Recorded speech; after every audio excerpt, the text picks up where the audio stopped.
For our next lesson, we're going to combine lessons 4 and 6 from Chapter 4. To start, let's look at 3 pieces of vocabulary. First, we have linear functions. Now, earlier, we had a definition for linear equations, and linear functions is not far off. It states that a function in which the graph of the solution forms a straight line. And what we mean by solution is every time I plug in some sort of input or x, I end up getting some sort of f of x or y, or we're going to talk about this as input and output. Any combination of the number I plug in and what answer I get is considered a solution to the function. And we're looking for, when I have a list of those and I put them on a graph, does it come out as a straight line? Up until this point, most functions I've had you graph were linear functions. Adding to these definitions, we have continuous data. Continuous data can take on any value, which means any real number that's a whole number, fraction, a decimal, and extends into, and I should have included this,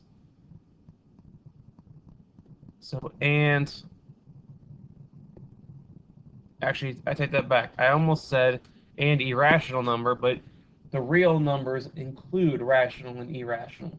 So that is correct. Essentially, continuous data can be any possible number. Discrete data is data where there is space in between the possible values. An easy way to remember that is it is the integers. It's when it's only, say, a whole number that could be used to represent it, but not any number in between. For example, in our previous lesson, we had that example of jars of peanut butter. That is an example of discrete data, because you are only going to have a whole number of jars, you're only going to have a whole number of peanuts. Let's go ahead and look at some examples for these lessons. Example 1, they give us this equation, y equals x plus 2. As I mentioned in class earlier, when we use f of x, that is in place of the y.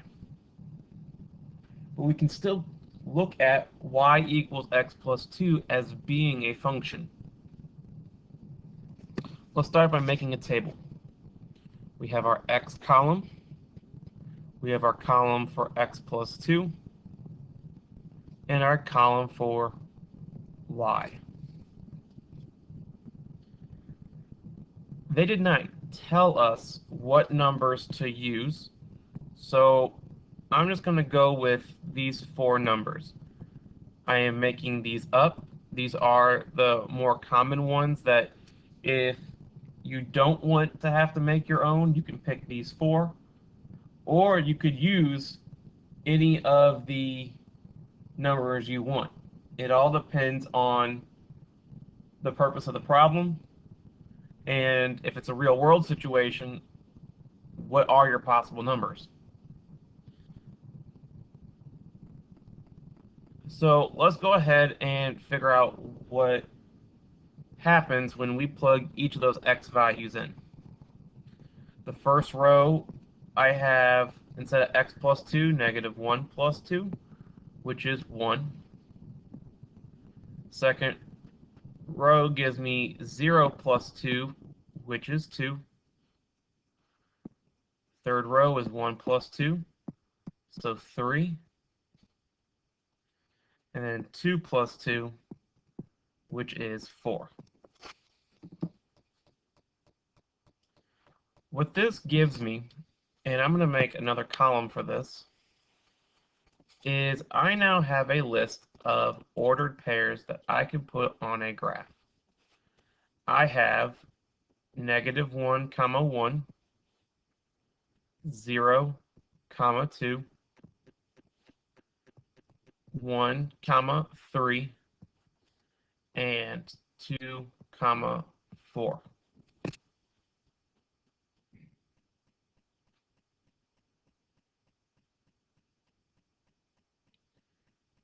Next, we need to go ahead and graph these ordered pairs. So we're going to have to make our own graph for this.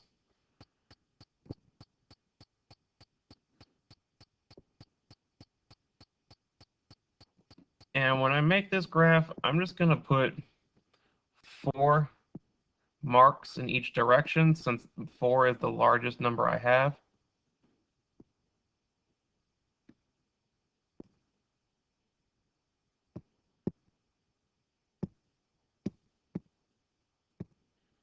Sorry, hit the wrong button when I did that. Here we go.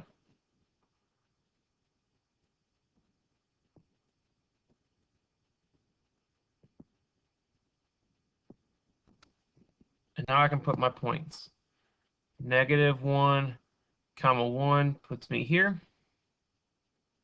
0, 2, 1, 3, and 2, 4. The last part is to just connect together the information we have.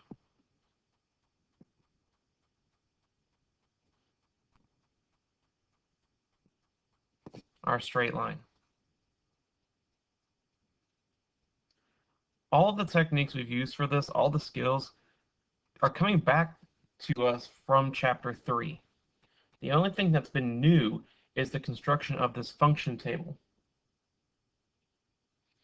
So we're going to go ahead and keep moving forward and take a look at example 2, which is going to be a more real-world situation. Let's check out this word problem. It says, each person that enters a store receives a coupon for $5 off their entire purchase.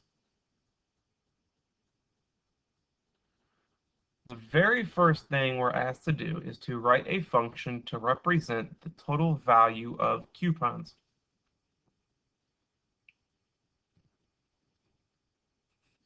So what we are being asked to do is to write a function, so an f of x, where that is the total value of the coupons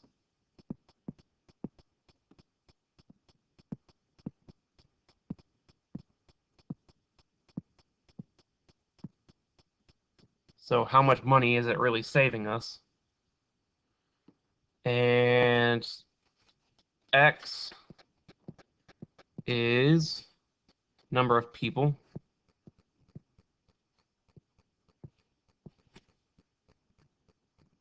So I misspoke. The f of x represents how much money in total have customers saved. So one person is $5 off, 2 people is $10 off, and so on. So to put it all together, the function is equal to 5 times x, because it's $5 per person. Therefore, we're multiplying the 5 times the number of people. Next, we want to make a function table. And they want us to use the 4 numbers 5, 10, 15, and 20. So for my function table, I'm going to say x. I'm going to say my function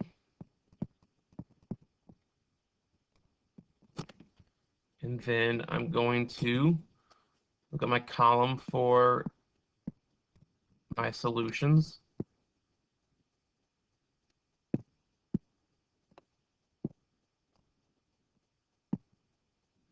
I'm going to go ahead and fill in my X column with the 5, 10, 15, and 20. So now what we have to do is fill those in to the equation one at a time. So 5 times 5 gives me 25 as my first solution. Then 5 times 10, which is 50. Next is 5 times 15, which will give me 75, followed by 5 times 20, which gives me 100. Now I want to go ahead and, for part C, make a graph.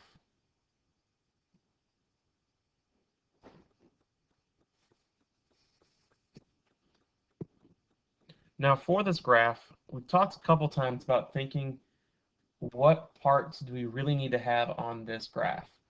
And I was asking you guys as a class, okay, do we have any possible negative numbers?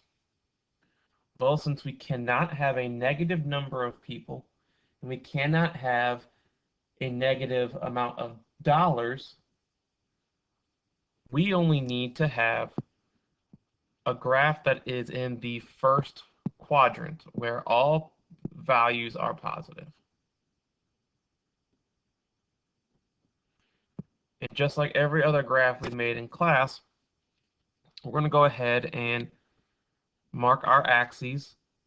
Now, I'm only going to put 4 entries on the x-axis.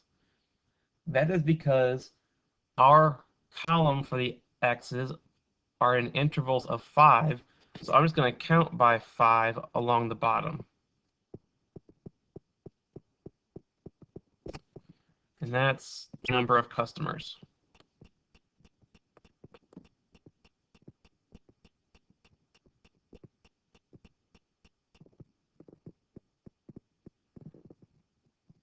Along the left, we end up going up by 25s. But for the purpose of this graph, I want to take a look at maybe making this where we count by 10s, just to be different. 10, 20, 30, 40, 50, 60, 70, 80, 90, and 100. And another trick we can use is I cannot probably fit all those numbers in the way I wrote this. So I'm actually only going to put every other number labeled. That way I can still have some space and it's not too cluttered. That axis should say total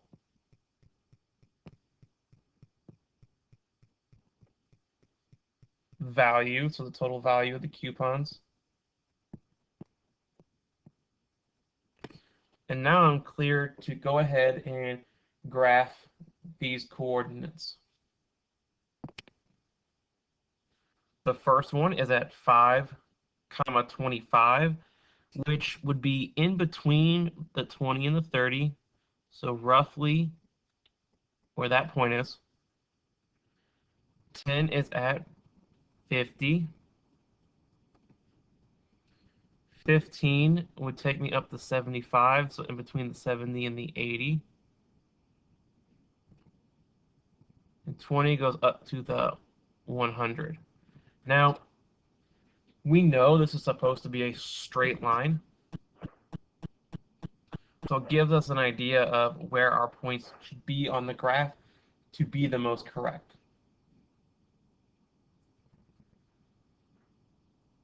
What I want you to think about here is this an example of discrete data or continuous data?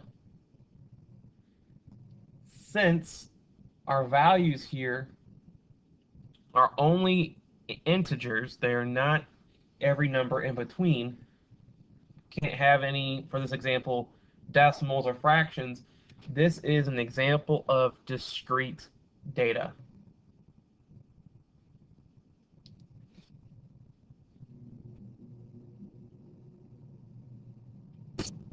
Let's take a look at another real-life example.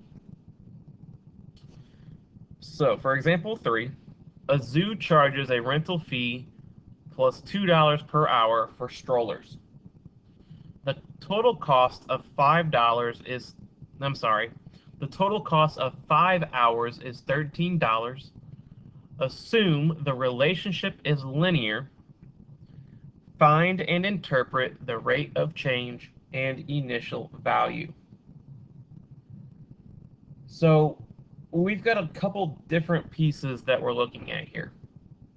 We have a scenario where we have the charge that the zoo charges for the stroller, and we know that it's linear. So we're going to use an example that we can use the slope-intercept form. Since it's a line, we know we can have y equals mx plus b. But I want to change up some of this a little bit. We were given our m. When we go back and look, this $2 per hour, that means m equals 2. So I'm going to go down here. Instead of m, I'm going to go ahead and say 2. Now, I'm curious about this y-intercept b. For the sake of our example, that is our rental fee. So what you might see is that some people might say that instead of b, they put a variable in there that represents the rental fee, and so we could use r. I want to show you that as a possibility because if this were, say, a performance event, they might require you to use the variables they gave you instead of using variables you already have. Next, we're going to use the given information. The given information we have is the 5 hours and the $13. What's happening here is our independent variable, x, represents the number of hours. So we were given an xy in our problem, y being the cost. What we have is 5, 13. For 5 hours, it is $13. We want to now place that into the equation. We're going to say that instead of y, we'll say 13 equals 2. Instead of x, we'll put in the 5. And then plus r, because it's the only letter we don't know yet. Next, we are asked to take that equation and solve it to find what the rental fee is. So we're going to solve 13 equals 2 times 5 plus r. And I'm curious if any of you might know what the answer is before we actually solve this. So, just to make a prediction, we could predict that the answer is probably 3. And the reason why I say that is because I see that on the right, 5 times 2, that's 10. And I need to somehow get that equal to 13.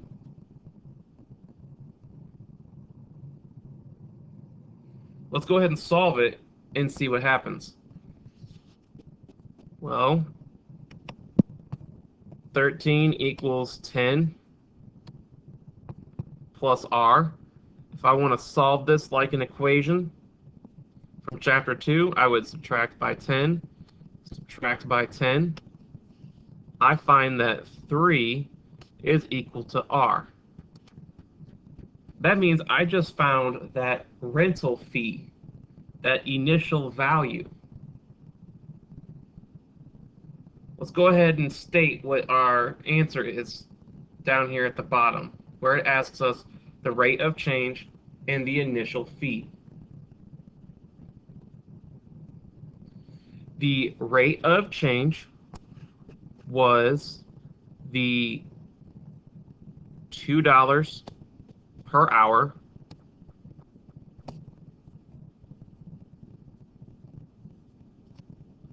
while the initial fee was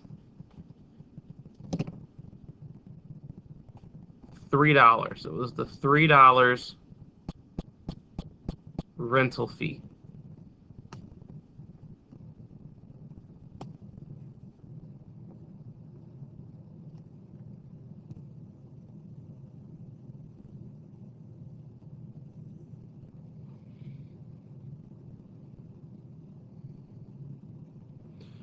I have one more example to show you. Example 4 says the table shows how much money Ava has saved. Find and interpret the rate of change and initial value. This is linear. So first, I need to give you the values for this table. I already made the labels. So we're given 3, 4, 5, and 6 months. And the money saved, 110, 130, 150, and 170. Okay. We are told that this is linear. We could first start by finding what is the rate of change. And we have a couple different strategies for that. One strategy for finding the rate of change is we could use the formula for slope, which first asks us to pick 2 ordered pairs. We could pick 3, 110 and 4, 130. And if we use the formula for slope, since slope and rate of change are the same, I could solve 130 minus 110 equals 4 minus 3. And I get 20 over 1. So I get 20 as my slope. We need to go ahead and state what this means. So it asks us to interpret. The situation is saying that Ava is saving money. And so by finding the rate of change, we're finding how much money is her savings increasing by. So in this case, we can say that Ava saves $20 a month. or per month.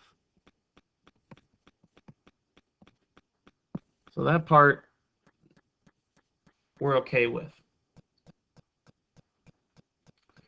Now, there is a part of this that might have been easier. If we take a step back, we may have been able to find the slope another way. For that way, what we could have done is looked at the table and noticed how are each of these numbers increasing. We would have found that that was by 20 each time, and then the x values increased by 1. So that still would have given me my rate of change of $20 per month. Now we're going to use that information to find an initial value. This is linear. So once again, I am using y equals mx plus b.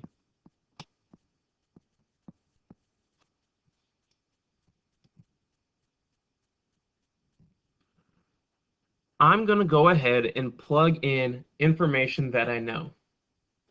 That first piece of information I now have is the rate of change, which is 20. Next, I'm going to plug in one of the ordered pairs. So plug in 1xy.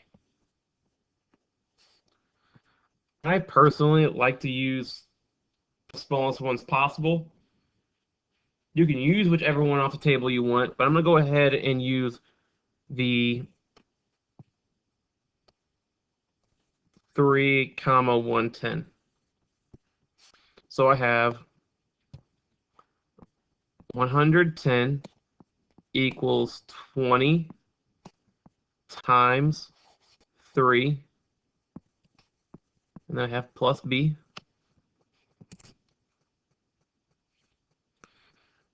I now just need to go through and solve this as any other equation. So I'll first start by multiplying the 20 and the 3 to get 60. And then now subtract the 60. I get 50 equals b. So my initial value is 50. But what does the initial value mean in terms of the money Ava has saved? It tells us what amount of money did she start with in her savings. So it means Ava started with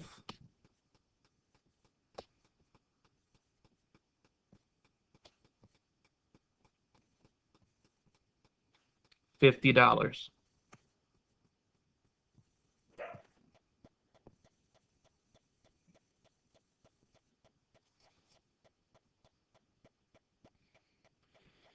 All right, this video is slightly longer than some of our other ones, but since this is a combination of two lessons, this will give us a little bit of a jump forward through this chapter.